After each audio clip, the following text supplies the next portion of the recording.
Pancasila sebagai sistem filsafat.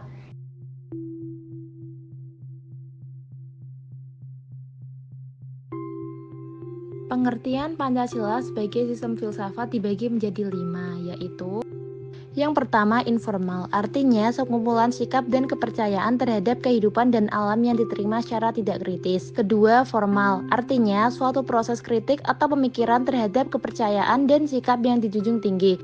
Yang ketiga, komprehensif, artinya usaha untuk mendapatkan gambaran secara keseluruhan. Keempat, linguistik, artinya analisis logis dari bahasa serta penjelasan arti kata dan konsep. Yang terakhir, aktual fundamental, artinya sekumpulan problematik yang langsung mendapat perhatian manusia dan dicarikan jawabannya oleh ahli filsafat. Alasan dikajinya Pancasila sebagai sistem filsafat. Yang pertama, Pancasila sebagai genetivus objektivus dan genetivus subjektivus. Pancasila sebagai genetivus objektivus artinya nilai-nilai Pancasila dijadikan objek yang dicari landasan filosofinya berdasarkan sistem filsafat yang berkembang. Sedangkan Pancasila sebagai genetivus subjektivus artinya nilai-nilai dalam Pancasila digunakan untuk mengkritisi atau memfilter berbagai aliran filsafat yang berkembang. Yang kedua, Pancasila sebagai landasan ontologis. Artinya, sebuah pemikiran filosofis atas hakikat dan raison d'être sila-sila Pancasila sebagai dasar filosofis negara Indonesia. Yang ketiga, Pancasila sebagai landasan epistemologis. Artinya, nilai-nilai digali dari pengalaman bangsa Indonesia kemudian disintesiskan menjadi sebuah pandangan yang komprehensif tentang kehidupan bermasyarakat, berbangsa, dan bernegara. Dan yang terakhir, Pancasila sebagai landasan aksiologis. Jadi, aksiologis merupakan cabang filosofi yang berhubungan dengan penelitian tentang nilai-nilai. Dinamika Pancasila dalam sistem filsafat. Dalam sidang BPUPKI 1 Juni 1945, Soekarno memberi bicaranya dengan judul Filosofis Gronosleg daripada Indonesia Merdeka.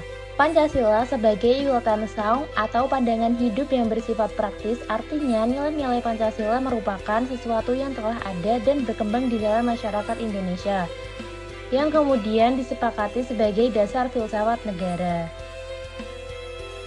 Lalu, apa saja tantangan Pancasila sebagai sistem filsafat?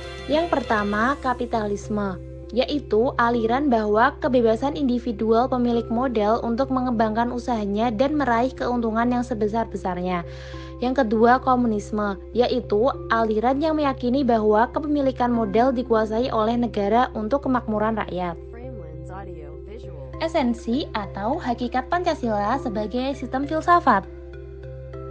Hakikat sila pertama terletak pada keyakinan bangsa Indonesia bahwa Tuhan sebagai prinsip utama dalam kehidupan makhluk. Hakikat sila kedua adalah manusia monopluralis yang terdiri atas 3 monodualis, yaitu susunan kodrat, sifat kodrat, dan kedudukan kodrat. Hakikat sila ketiga terkait dengan semangat kebangsaan. Hakikat sila keempat terletak pada prinsip musyawarah. Dan hakikat sila kelima terwujud dalam 3 aspek, yaitu keadilan distributif, legal, dan komutatif. Urgensi Pancasila sebagai sistem filsafat. Yang pertama, meletakkan Pancasila sebagai sistem filsafat dapat memulihkan harga diri bangsa Indonesia sebagai bangsa yang merdeka dalam politik, yuridis, dan ide pemikiran untuk kemajuan bangsa. Yang kedua, membangun alam pemikiran yang berakar dari nilai budaya bangsa Indonesia.